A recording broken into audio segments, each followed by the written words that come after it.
When life throws you lemons, they say you make lemonades out of it, right? But in the reality of things, do you actually make lemonades out of it? Or you just accept it as, like a lot of people say, kadara, destiny has happened to me, you just sit down. That's not the story of my guest today.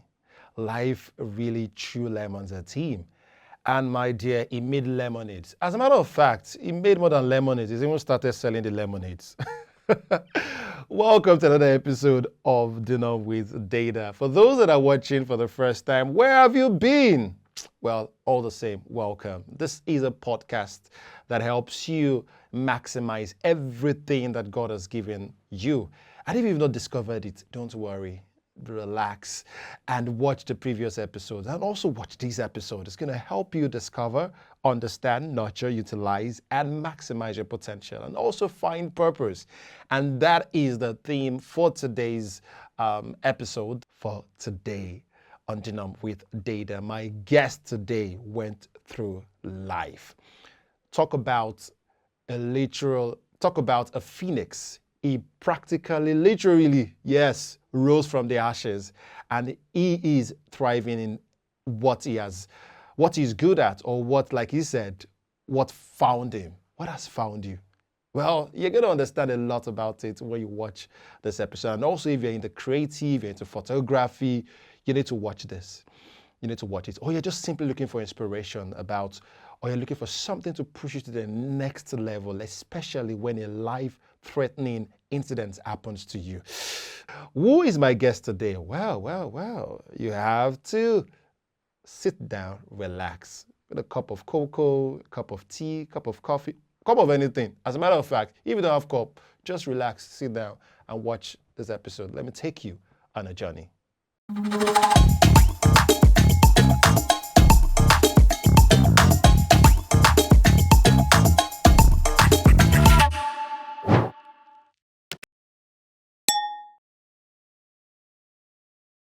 Hello, everyone that is watching this podcast.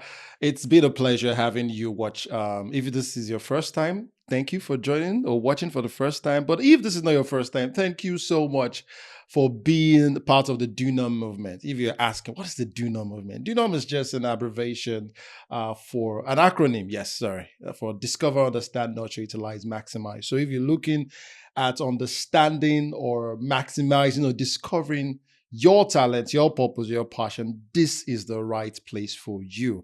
And if you've not subscribed, what are you waiting for? I beg now. Click the subscribe button. Yes, and enjoy. Like I always say, there's no way you watch 3 episodes of this podcast that something won't hit you. Like you won't find something that will get you to the next level. My name is Deda Akinola, and I'm the host for this podcast, Dunum with Deda. Right. On this episode, I have someone very, very special. Like I said, he's very special. Even the settings is special, right? It's for a special person. Oh God. So I'm going to give you a bit of a background story to this. This is my guest. I know he doesn't know that I'm going to say this story, but I'm going to say this story. Should I put it? Don't let me let the cat out of the bag yet. But yeah, I have with me Dapo Talabi. He's my namesake. I did Dapo. This is the Dapo. I did Dapo episode. I think we should target the Dapo special episode, right? I think it's good to have you on this episode. It's good to have you. I've not seen you for like how many years? 6-7 years. Yeah, thereabouts. Yeah. Yeah. So we're talking about Agba photography, Agba, anything else with photography. Give it to Dapo Talabi. Yeah. All right. And the story I wanted to share. Okay. So I've known you for like, I think it's a thing that every episode I keep on saying, I've known you for this number of years. And I realized that, quick story though. Okay. Yesterday I was at work and I was discussing with one of the Gen Zs and I was like, oh, yeah, I'm not going to mention this so that people will not think I'm old. And I said I was in secondary school, I entered secondary school, yeah. And the Gen Z looked at me and said, they never even born me. And I really felt really old. I just had to sit down like, Agbatinde. But anyways, remember expert lesson. Okay. Expert lesson. Okay. That was when we were doing, was it GC? No, it was jam lesson. Jam Yeah, lesson. it was And that's jam how lesson. many years. If I say the years now, people say I'm old. But I will not say the years. A couple of years ago. Mm. That's when I met this amazing young man. And we've been friends ever since then. Yeah. Couple of years. Yeah, a couple of years ago. Few years. Very, very few years ago. That's like Don't say it. Don't say okay. it. Just some few years ago. Yeah. Okay. In Roman decimal, they say XX is what? XS, that is Okay. you don't cast us. You don't cast I was us. just asking a question. We don't have gray hair yet, so Okay. that's all right. Let's dive right into the conversation. So back then, Okay.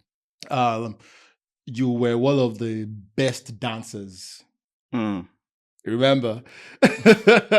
I mean, you used to dance and Yeah. dance even before you got into Lautech. You Mhm. went to Lautech Right. and all that. And so I've seen the whole creative journey that you've been ever since then, even up to now. And also take us through the process of how that creative journey has been, into discovering the photography side of you. How was it metamorphosized? I hope I got the English right. Yeah. Into it becoming photography. That's a very good question. The truth is, I do not really know how I got myself here. I actually just come to think of it. I was a dancer. I love to dance. And one of the things I've noticed about myself is I don't really plan to go into things. Things find me naturally, just the way photography found me. I remember when I started dancing, I just loved Michael Jackson at the time. And I saw some dancers on stage and I really wanted to be like them. Then I started dancing on my own, and some people called in church that we wanted. Three of my friends said, we can dance for children's program. There's this children's anniversary we have every year in Redeem, and we just went on stage, no plans, nothing. And then people started clapping for us. And I'm like, okay, this could work, And I really honed my skills, and I started getting better. Started getting gigs, and we created a group. We went to school, found a dance group, and became the best in school, competitions, summer competitions, found myself dancing, and people really I was really good at what I did at the time, and now photography. How? It was just a friend. I went for a friend's wedding. Okay. Sometime 2014, 2015, I can't remember. And there's this photographer that came, Laffy Photography. And he was just taking pictures. Then what we used to think about pictures was, the photo, just illiterates taking pictures. And I saw this person. I saw photography in a new light. I never saw a photographer like that. He was so good looking. He was taking good pictures. Then I had to ask my friend, how much did you pay this guy? And he told me at the time, 250,000. I said, what? That was 2014. A photographer being paid 250,000. Then I said, wow, I need to start this photography thing. Because then even as a graduate, you probably was getting like 80,000 in Ibadan. Maybe at most 120,000 naira in Lagos. Now a photographer comes on a Saturday, a day job, 250K. 250,000. So what exactly is it that they are doing that I cannot do? So I started learning, I started learning photography on my own. I found myself, I really love photography. I now realize that I should have studied photography in school, because I studied computer science and engineering and I never liked it for one day. And when I started learning photography, it became a thing that I really loved. Okay. I read like my life depended on it. I was reading it and I enjoyed it. Imagine if you're reading in school and you enjoyed it. You know how good your grades would be. So it was like that for me. I read like I was studying medicine, but it was photography. So I became so good in a very, very short period of time. Wow. So you see, most of the time I just find myself doing things unscripted, unplanned. Okay. So that's how I've been living my life. Things happen. Things find you, basically. Yes. So has anything found you? I'm trying to coin the question very well. Okay. That you felt like this thing found me, but I am not finding it, and you let it go. Well, I don't think anything has really found me. Okay. That most of the time, anything that finds me is for a reason and for a purpose. So most of the time, whatever finds me has a thing it needs to do in my life at that time. Okay. So in the real sense, I don't think anything has found me that I've not found. And the reason why I asked the question is, there are some people that they want to do something, right? Like they love a particular thing. Like for example, someone that loves to sing, but doesn't have the voice to sing. and you know Mm. they might be good. And the other aspect of it is that you are good at something, but you don't love it. You know, those are two categories of people. Right. You know, and I've heard people say that, okay, for example, I was in school, even though you might not be, I mean, I was really good at economics, Okay. but I didn't like it. But I was good at it, you know. So the question basically is, how do you balance these two things, you know, about you finding something? How do you know that this is what I'm meant to do? You know, for you, you know, you shared your own story about how you found, what's it called, photography, Yeah. and how photography found you, and also dancing in that sense. Yeah. You know, there was an Mhm. opportunity, and you guys just okay, let's do it. Yeah. It wasn't like there was there was pressure on you and all that. But how do you know that okay, this thing loves me and I love it back, and I need to pursue this thing? I think it's just how it makes you feel when you do it. Okay. Take for instance, I studied computer science and engineering. I knew I needed to pass, so I read it, understood it. But when it came to working with it, I tried. I think I worked for like a week. I didn't really enjoy it. I knew it wasn't something I was going to do for the rest of my life. I felt miserable. It wasn't just working. The pay was good, but every time I wake up in the morning, it was just like, oh, I'm going to this work, and I didn't want to go. You just felt sad. Yeah. So I remember when I was dancing at the time. Take for instance, when I was dancing, I really loved to dance, and anytime I was at rehearsal, it was like nothing else mattered. Just the same thing with photography. When I found photography, nothing else mattered. Not even then. And I did my master's. I was doing my master's at Lautech at the time. But there was this time they went on like a year strike. I had to leave it. Then did my master's again at UI. You know, before the accident happened. You know, the accident didn't make me finish it. I just had like my what's it called? What's the last thing you do in school? Your project. Okay. Yeah. You don't think I don't go school, so I don't know. So, you know, but photography just felt like it felt natural. Okay. Something, whatever makes you happy at the time when you're doing it, when nothing else matters, even not the pay. Something you could do for free. Okay. You know, I could dance for free. I remember traveling the whole of so many places in Nigeria just to dance with our own money.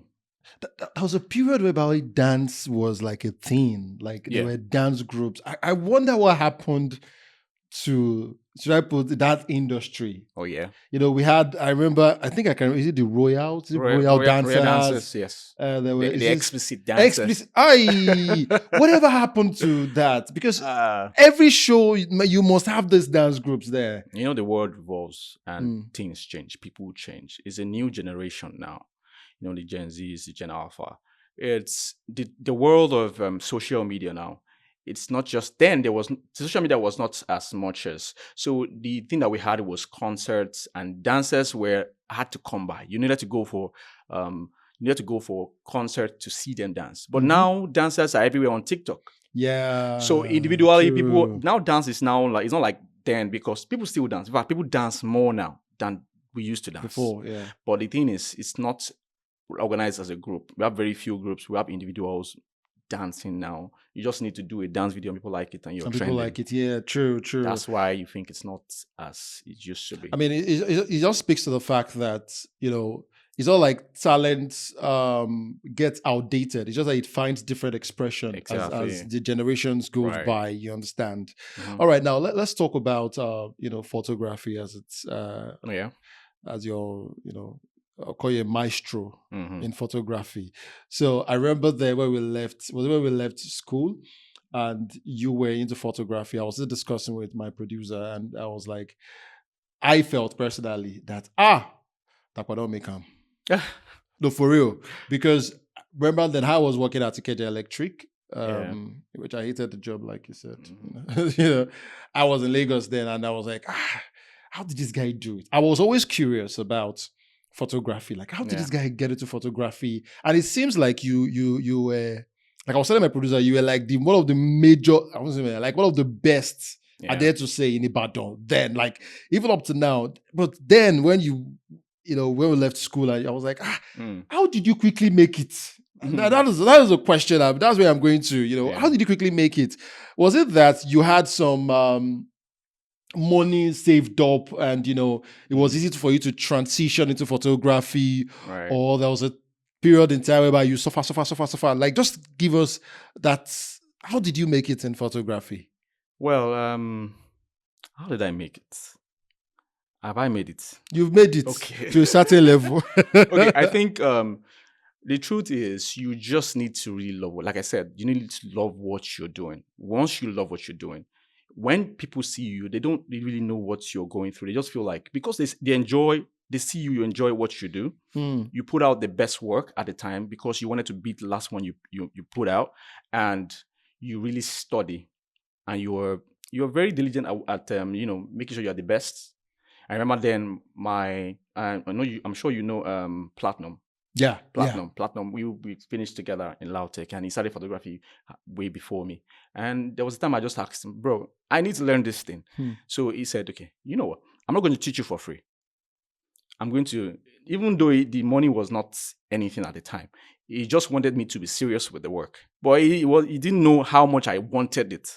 So I paid the money. I think it was about 20,000 at the time, and we had some few classes. And even before the classes, what he was going to teach me, I already knew it because I was already like doing my research.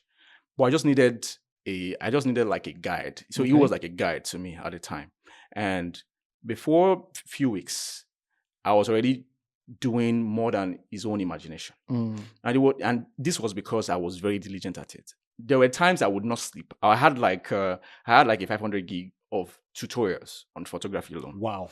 And I was always asking people. I wanted to know more. I was asking people that were ahead of me. I would go to their DMs and ask them questions, and tell them how I love their work. And some of them I worked for them for free. Okay. So there was this photographer that came to Ibadan, one of my friends too. He was like ahead of us, but he was in Lagos at the time. He was a big photographer in Lagos. So he had a job in Ibadan. And I told him that, bro, I don't mind. And he reached out to me and said, oh, bro, can you come help me? I said, fine. I left my house. I went to his hotel. He was busy. I waited, worked for him all night, went back to my house, had my bath, went in the morning again. He was surprised. He was like, bro, you didn't have to do this. I said, bro, you don't understand. You don't understand. I need this more than you know. That's what the Gen Zs are lacking now. They just want to get into a thing without really working for it. So when he saw me, he said, I'm going to give you something that you really enjoy. I said, I don't know how I'm going to teach you, but I will give you some material. So he gave me a material worth, I think it was about 50 gig of material. I copied. Oh. It was even during the wedding that he gave it to me. And that changed my photography forever. When I studied, because when you see people that have gone ahead of you, there's something that they know that you don't know. Yeah, sure. So you see, in talking to them, but to get those things from them, you must have done something that they feel that you're ready to get it. When you have put in the work. Imagine if I was doing it not because I wanted to get anything from him. I was doing it because I just loved it. I wanted to learn. I wanted to see how he was doing he was shooting his weddings. I didn't know that he was going to give me something. You were just doing it for the love of it. And that changed my photography journey forever. And when I started practicing those things, my results became better. In Ibadan, then they would say Dapo Talabi is this, Dapo Talabi is that, because I tapped from somebody that was way ahead of me at the time. So when you were doing these free jobs, how were you eating? What were you? How were you? That is where I ate sometimes. Some of us are lucky to have good families. Okay.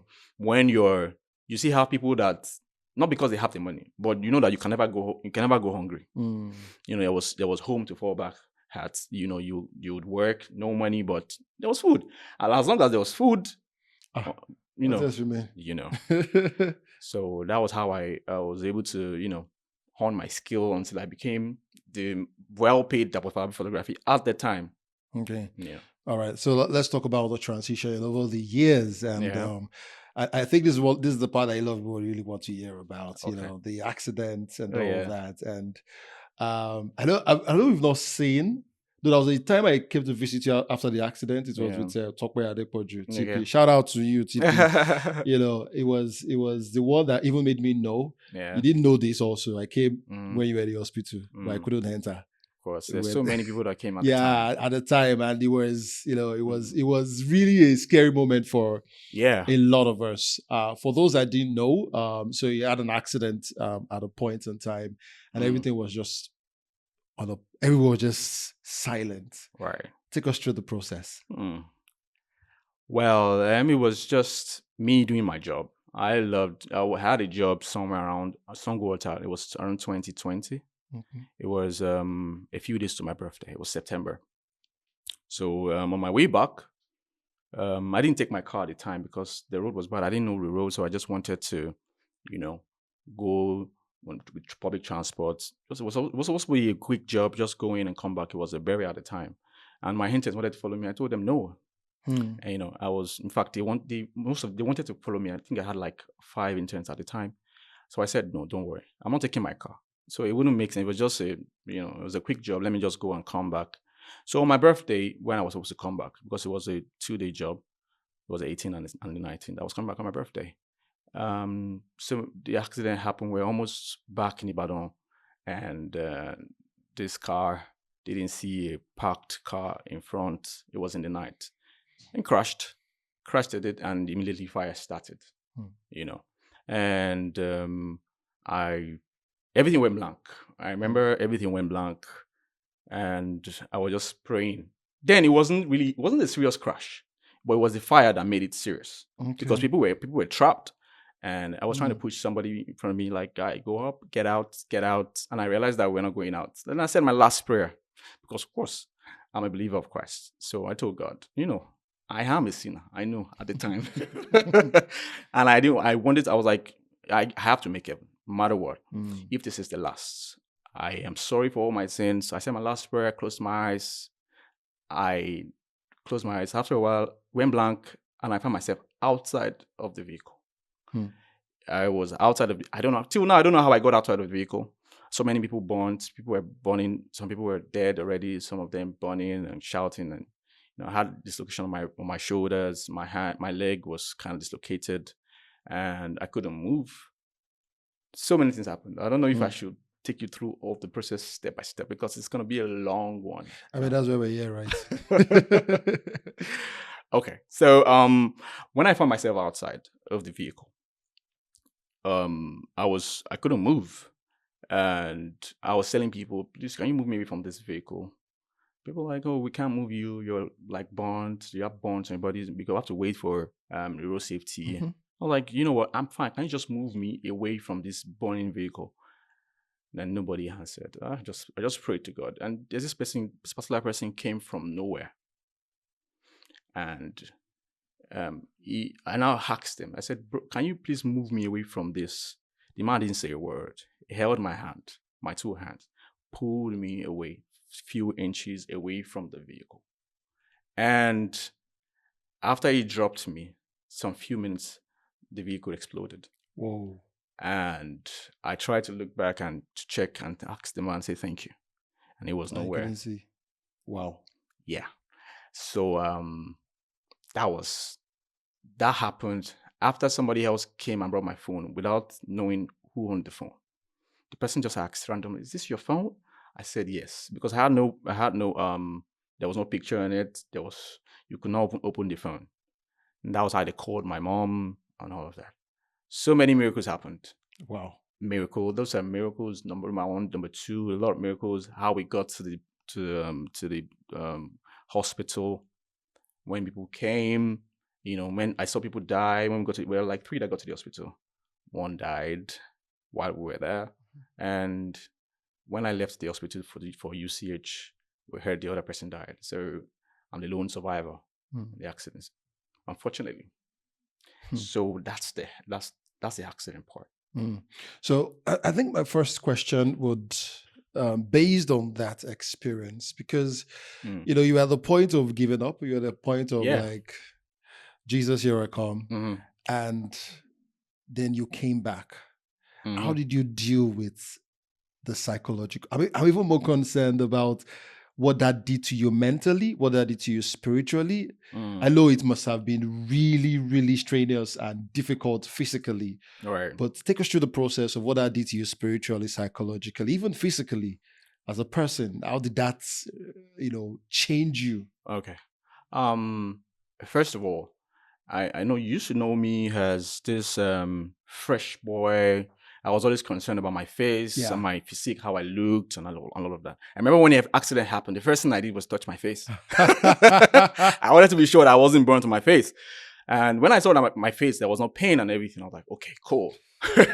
Before then at the hospital, I was in the hospital for it was almost 2 years at the hospital.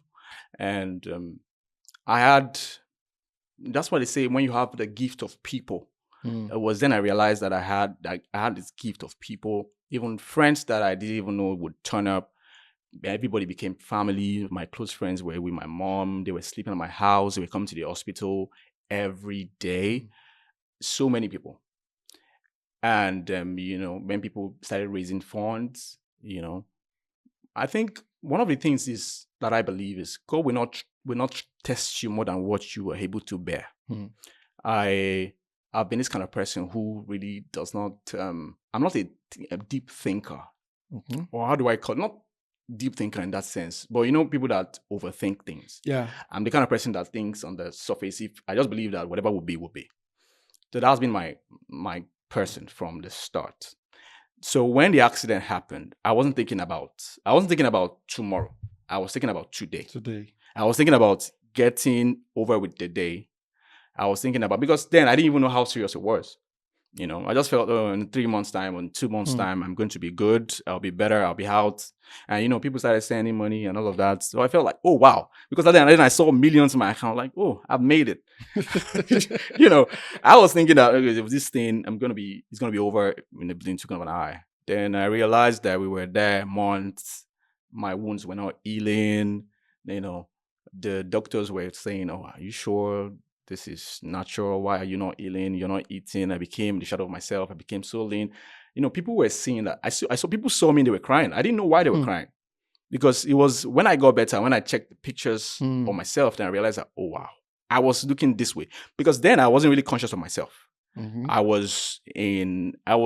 just gave me this strength that I needed at the time. I was facing it, had some of my family behind me, my friends behind me. I knew I had a lot of people. It got to a point at the hospital when the doctors were asking, bro, are you a star? So I remember one of the doctors came to me and he said, Dapo, are you a star or you're like a royalty? Because he said, I have treated kings in this hospital and people have not come outside the way they have for you. What exactly are you doing? I said, I'm just an ordinary person like you. He was shocked. He said, there is no time, even in the midnight, when they need something. There's somebody outside for Dapo Talabi. Even people at UCH, everybody around, people that were cooking, people that were selling food knew Dapo Talabi was. Because almost all my people were buying things at UCH. They knew it's Dapo Talabi, and all of that. God just made it. I just believe that it was all God. Because it got to a point I realized that there were some set of people that didn't know me from anywhere. In their prayer group, they have a prayer group. Yes. God brought my picture to them in a vision, and they started doing prayers for me. They held prayer chains for me and all of that. I didn't know these people from anywhere. So many people praying for me without me knowing it. People sending money from people I didn't even know about. It was a spiritual battle. I don't want to go into the spiritual aspect, because I remember I was in a trance when I was fighting battles. It was until I fought the battle and won the battle. That was when I became conscious at the hospital. That was like 2 weeks of me being unconscious. I didn't know what I was saying. They said they were saying so many things, so I didn't know, because I remember what happened then. Until I won the battle there, I woke up. That's why I know that the spiritual actually controls the physical. Yeah, sure. There's so many things that happened. If I go into details of the spiritual aspect, people will say, oh, you are actually hallucinating. But I know what I faced. I know what I saw. How come it was when I finished the battle that I woke up? So many of my friends were trying to tell me, oh, it was the drugs. I said, oh, okay. To each man his own, man. I know it's you knew what you saw. Yeah. I remember, and I can't remember your sister's name right now, but I knew. Okay. Shout out to her. Yeah. I know she doesn't. I don't know if I still have a number, because I remember she was one I was always. A lot of us were chatting Yeah. with at that point in time. Mhm. All right. So this podcast also is not just about potential; it's all about purpose. And Yeah. I want to dive into the question of purpose. And Mm. have you ever asked God, why did this thing happen, and what is the purpose behind it? Why am I still alive? Why was I the only one Mm. that was saved? Yeah, everything happens for a reason. That's what I believe. Mm-hmm. And you know that my story, not even me telling my story, other people telling my story to other people has encouraged a lot of people. I remember the first time I put out myself out there after I was getting better. I put out myself, I told them I started my business back, and I did like a video, Dapo Talabi's back and all of that. Then I'm still on a wheelchair, at the time. But I just figured that, you know what? Um, impossibility is nothing. Mm. I'm a photographer. As long as I can hold the camera, I should be able to shoot. And I remember my aunt came from the US at the time. She came and I told her that I'm going to shoot you. She was like, oh, how do you want to do that? I said, don't worry. Then I told my guys, put all the lights. I told them where to put the lights. I was directing them, telling them what to do. And I shot. Then I realized that, okay, if I could do this, it means I can do my business back. Mm. All I needed was somebody to help me with the lights and all of that. And then I figured that it's only if you don't want to do a thing that is impossible. My story has helped a lot of people. There was this guy that reached out to me when he saw the video. He said, bro, I was about to kill myself. And I saw the video. Wow. And because of you, he said, my situation is not even as worse as yours, but you found positivity in this. It means I'm very stupid. That was what he said, And then I encouraged him. I'm sure the guy is still doing well today. So sometimes something happens to you because God knows you are strong enough to be able to hold it. And people see you and they're encouraged. And they realize that if this person can still do this, I can. So most of the time, I just realized that what happened to me is just to encourage a lot of people going through similar situations that, if I can be back again at my work. Now, let me just shock you. I make more money than I make when I was able.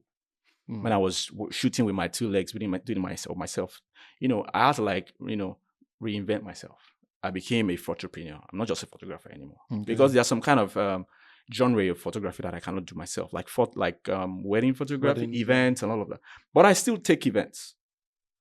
I have my team working for me. I edit my pictures myself. I tell them how to shoot, how I like to shoot my weddings. They do the job perfectly. So you barely know the difference between me shooting and other people shooting for me. So it was, I had to make sure that, okay, if there should be a way around this thing.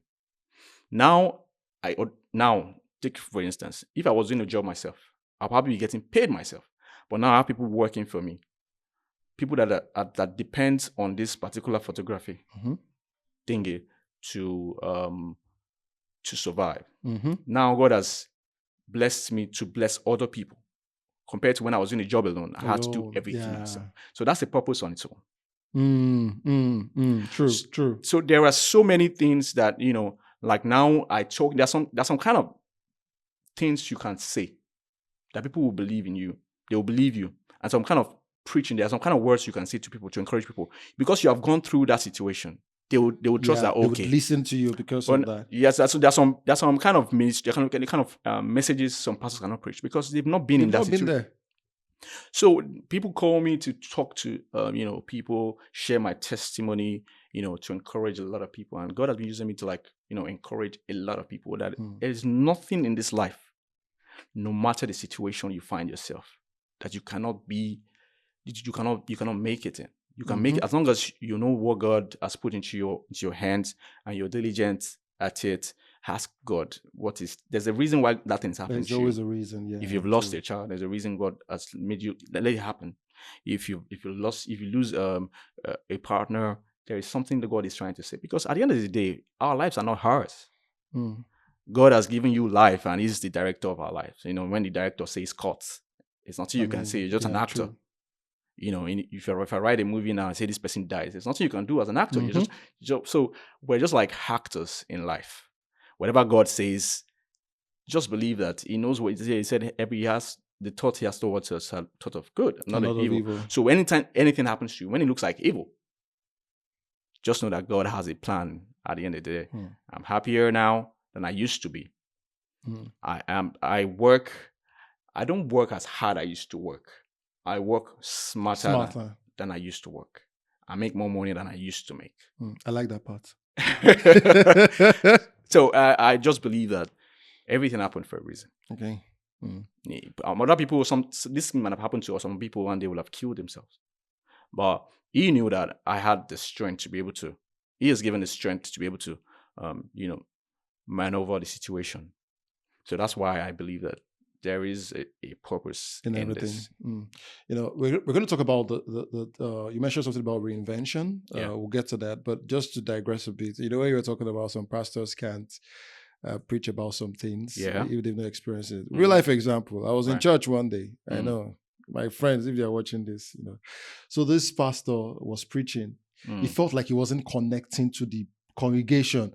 So. And there were a lot of bad guys in the congregation, They were like, yeah. I was also there. I was looking at like, Pastor, connect. Sorry, you, bam. So he wanted to share. So he said, I was a bad boy once. Immediately he said that. Everybody was like, okay. We want to hear the badness. He was like, yes, I was a bad boy once. When I was young, like, okay. I was also interested. And he said, my cousin used to bring babes in the house. And they would do the babes. And I used to look at them through the window. I saw things. Right. I was a bad boy. I'm like, really? So this is your badness. You are using the badness of other person to, and everybody just switched off. Right. At that point, it's like, well, I just wanted to say that. I just remember that story. Now let's talk about reinvention. Now that is a problem that a lot of people are going through, are facing right now.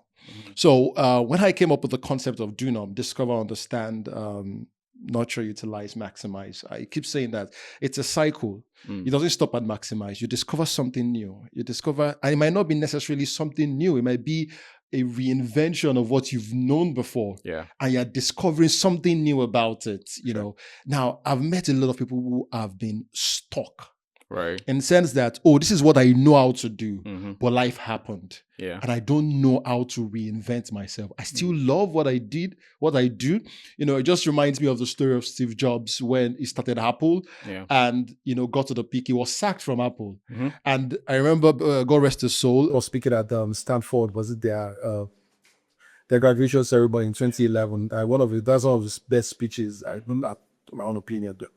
And he said that he was at a point, he was at his lowest. How can you be sacked from something that you started? And he said, one thing came to his mind, I still love what I do. So he started the game and reinvented himself. He built a Pixar. Then Pixar became part of Apple. And eventually went back becoming the CEO of Apple. And the rest is history. So, but the transitioning of reinvention, I want us to focus on that and talk about it. How do you get yourself? I know I stylishly mentioned you love what you do and all that, but what are the other things that you need to look at? You've reinvented yourself. You've found a way to, I'm still doing what I love to do, but a different and a better way. You understand that, especially the making money part. So what's your advice for people in terms of reinventing themselves?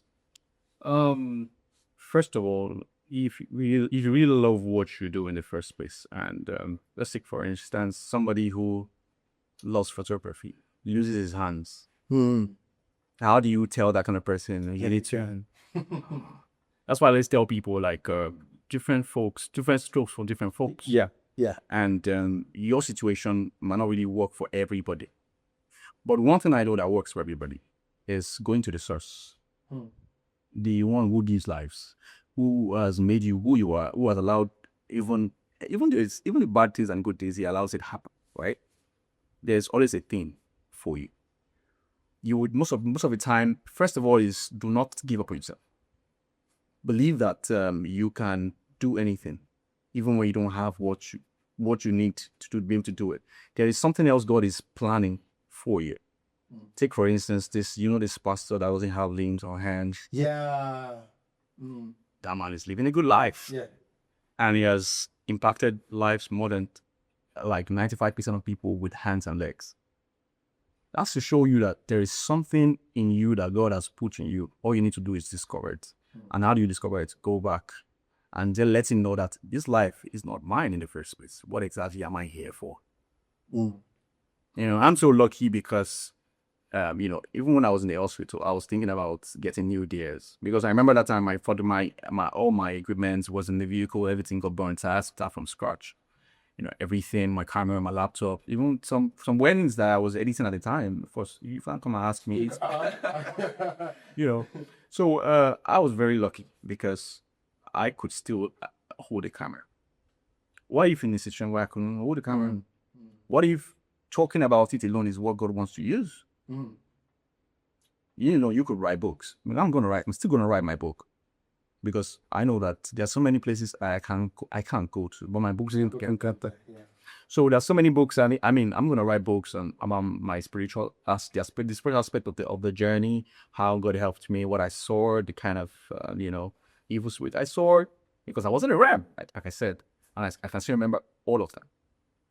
I remember all of the spirits told me we could have come here to take your life, and I'm like, oh wow, and that's a story for another day, because we will not finish that, and that's like another podcast. So once you ask God for direction, you would put things in your mind that you most of the time we just weave them like, oh, it's just a thought. Those are not thoughts. Especially when you're not thinking about something and it comes to your mind. That is God trying to tell you that you need to do something. I remember there was a time when, before cinemas became a thing in Badoo, and it just came to my mind. I was still in school then. Like, oh, what happened to can't we just open like the first cinema in the Badoo at the time? It was just like a month after that Viva cinema. I mean, was it Viva or no? It was females. So females, yeah. Calls. So sometimes these thoughts are not just thoughts. It's probably something God is trying to tell you. You need to execute. Anybody that executes is the one that gets the results. So when things happen to you, ask God. He will put things in your mind. He will give you ideas. He will bring people that will tell you what to do. Sometimes if you're not even listening, he will bring out people who tell you things that you're thinking about, so that you will know. Because sometimes God doesn't give up on everybody. He won't even give up on you, because if you're not listening, most of the time, most of us are distracted by things around the internet. Get a time where you can be alone with God, Can commune with him. people take prayers as just asking. Sometimes prayers just be quiet. Just be quiet in a room and have an open mind, and things begin to drop. That is God talking to you. Sure. I watched the video yesterday. Someone sent the video to me, and this aspect of prayer, Joseph Prince, pastor, and he was saying that this scripture that says the Holy Spirit helps us with groanings and with groanings and all, and he broke down the groanings. He said sometimes the groanings might just be sighs, and you can. It's not necessary. Our culture has taught us that if you don't, you're not praying. But the truth about it is that just you thinking about it and you being that consciousness that we are communing with God is actually prayer. Yeah. We understand, and God answers those prayers. He'll be asking, I didn't open my mouth to see anything. Oh, you thought about it. That's why this scripture that says that God is able to do exceedingly abundantly above all you could ever think. So that thought process is also very important, and you communing with God and going back to the source and talking to, like I could totally relate. And the reason why I asked about the reinvention thing, the typical example is in football. You see some players that injury. I'll sit there read the story about this guy from Brighton, Lamptey. I think it's Lamptey, and how injury has affected him. And I was watching Thierry Henry was talking about what players go through where they get injured. Yes. And it seems like your career is over. You can't when it's a physical thing that is related to your what you're doing. But I have seen people reinvent themselves. They become coaches, some of them have become officials in maybe UEFA or FIFA. They are in somehow, like one of the greatest coaches. I'm an Arsenal fan. I know you are not an Arsenal fan, and I don't care. That's Arsene Wenger. It's no longer coaching, but it's part of the major officials of FIFA and all. I mean, one of the greatest coaches of all time, Arteta, which is who is going to win. Or he said, by the time this podcast is out, he must have won the Champions League and the Premier League. Wow. Yeah. Wow. Yeah, you heard it here first. I'm a prophet. I prophesied it. Okay. He wasn't that great of a footballer, but he's a great coach. Okay. I mean, you can't dispute. Are they a Man U fan? Yes. Yes, you don't have anything to say this season. They're Ateta Bottling Company. Okay. Nah, this season reinvention. Okay, let's go back. Let's not be focused, please. Reinvention. Okay. And that's the point of what I'm saying. He's going to reinvent himself. Right. But yeah, I mean, the truth about it is that I like the fact that you said, always go back to God and, always have that communion with God. And one other story that comes to mind is the story of the prodigal son. And the Bible talks about how the prodigal son went, and it wasn't that the Bible did say he just came back to his senses and he said, look, let me just go back to my father. And as he was approaching, the father was happy. He didn't even have to say a word before the father came and said, look, chop first. Chop first, let's chop first. You understand? Before he started the whole story, we're like, well, if you still relate, the fact that you came back, is very, very important. And I feel like this podcast is especially for those that are trying to reinvent themselves in terms of, what they knew before, or maybe life has taken it away from them, and you feel like all hope is gone. Yeah. God is the one that gives you that. It will give you an idea, give you something to just, reinvent yourself. Okay. Now let's move on to, because we'll soon start wrapping up. Now, photography now, and this is a question I wanted to ask earlier on. There's this question of Nigerian photographers trying to find a niche. Yeah. And, how to focus on, and there are different aspects of it. What's your advice to photo? Now, I know wedding photography is like, I stand to be corrected, like one of the most lucrative side of photography. Right. You're right. Events, generally. And I've met photographers in the type of say, look, I'm not my niche. I don't want to niche in that. But I'm like, but even by now, I don't buy late now. At least the mentor, But you've had so many years in photography. Maybe what are your thoughts concerning? I want to focus on my niche, and I also want to make money by doing what others are doing. How do you find the balance to it? Well, in photography, first of all, not everybody would find a dish. Okay. That can be very controversial, yeah. But the truth is, one check municipal photographers right now, you can't say everybody has a niche. But the truth is, the niche will make you very, very outstanding, because everybody will know you for that particular thing. When you talk about this particular area, you mention your name before you mention others. That's where that's how you find your niche, right? Now, how do you now find a niche? First of all, you try so many things, okay? Then you do something, you do a particular genre of photography, and people are like talking about it, and it goes viral. And you do it same thing again, it goes viral. You just know that you found a niche. Then you build around that. Take for instance, some people know how to communicate emotions while shooting elderly people. There's this girl now in Ibadan, I can't remember her name right now. I think T-Boss. She did something like some few weeks ago. She shot like an 93-year-old or 90-something-year-old woman, and the pictures went viral. She was the one that designed the set. She gave the woman clothes she wore, like everything. And it was so good. Everybody loved it. Actually, done that 100%. It went viral again. She's building a niche for herself. That's just true. Now imagine everybody that wants to take a picture of their elderly ones. It will think of her first. Now, I'm sure she didn't plan to do that. She just did something. And if that is how you build it. Some people just they keep shooting and they keep trying something because they love something and they believe, this is my niche. No, you do something that until you find what people really love about. I remember before the accident, I used to love wedding photography. It was one of the things that really made me tick, because he will give you like so many ways to express yourself. Unlike portraits photography in studio is different, because that one you're like confined to a box. Now, when the accident happened, I couldn't do that again.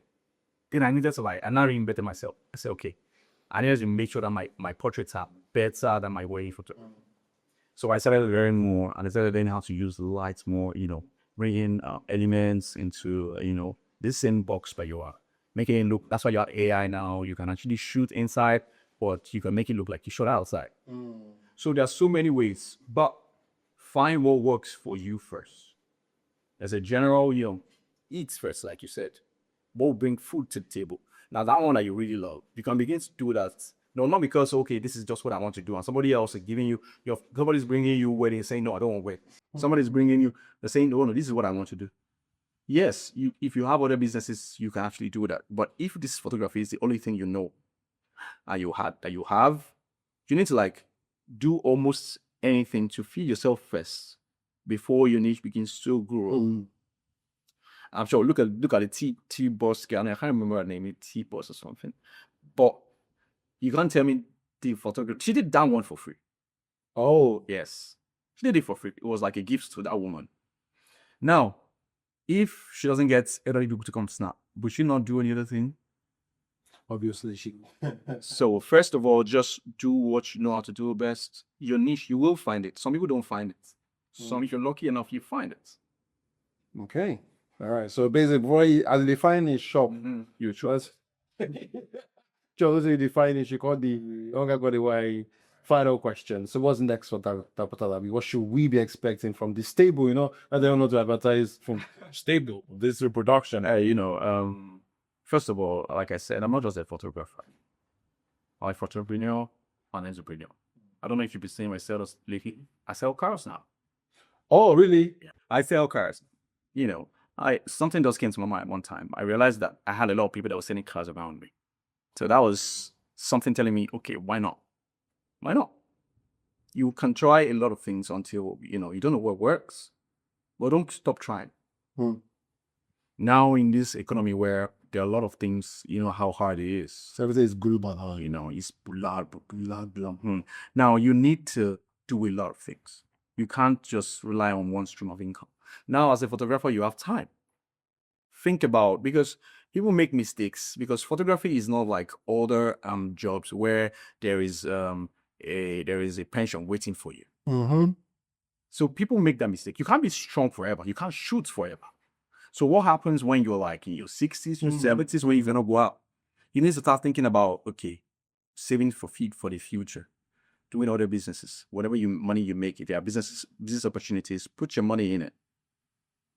You see many big photographers you see today. It's not just photography. Yes, more popular from photography, but that photography has put your face out there. It's one of the businesses that puts your face out there.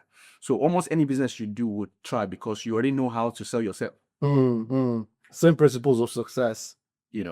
Because as a photographer, you can't be shy of camera. You need to put yourself, tell people what I do. Nowadays, when I make my content, I just tell them how I sell cars. I just try to put it in, when you see me with other people, I'm selling big cars, just bring any more my friend. I told my friends, if you're my friend, first you start from home. If you're my friend and you need to buy a car, you're buying a car from another person, just know we're not friends. Dapo, your next car. I know, yeah. So people are my witness right now. If you buy a car from another person, I know, yeah. I will also podcast. Not for why. So you just need to do a lot of things. What just to add to what you said, I've always also believed that there's always something you do that gets you there. Yeah. What doesn't necessarily keep you there. Sure. So when you get there and you didn't know your name, you can now dive into other things. But that thing is still, there was this video of Kevin Adeosun that came out recently. She spoke at the platform. Okay. And she was talking about her experience about a woman that was into, I forgot the business now. She was into one business. And she was like, how is she making money from this business? But the woman that took her, somewhere else. The one that took her to a house, and behind the house was a fish pond. And she told Henry Adeosun that this is where the money comes from, actually. And she was like, people research your numbers. Well, what I got from that story is that, look, there is something that you are known for that might get you known. but the nursing doesn't necessarily, have to be the one that would give you the most money or make you relevant for a very long time, and football will just keep coming to my head. The likes of Platini, maybe that was people president, the likes of Zidane, likes of, Teta, Wenger, I don't want to mention the rest. So, but I mean, an important point, you've made it there. And I think this is a perfect time to just wrap this up. I mean, you have stories to tell for things, and this has been really inspirational. Answered some of my questions, most of my questions I've had about everything that's happened to you. And I can only, wish, and I've always seen you as, ever since expert days, I've always seen you as that person, that would always be there. And it's a joy to see it, manifests, while we're all still alive, we get. So thank you so much for coming to this podcast. It's good. So much for having me. Yeah, so much. All right. So, people, another guest, this story must have done a lot for you, especially if you're trying to reinvent yourself and you've been through a lot in life and you're trying to ask, what is next? I hope this episode has helped you. And if you know someone going through that process right now, just send them the link to this podcast. And there's a look, just, watch this. And when you come back, there will be testimonies. I can assure you of that. Thank you so much for watching this episode. Click the subscribe button. Yes, thank you very much. My name is Deda Akinola. Till next time, stay safe.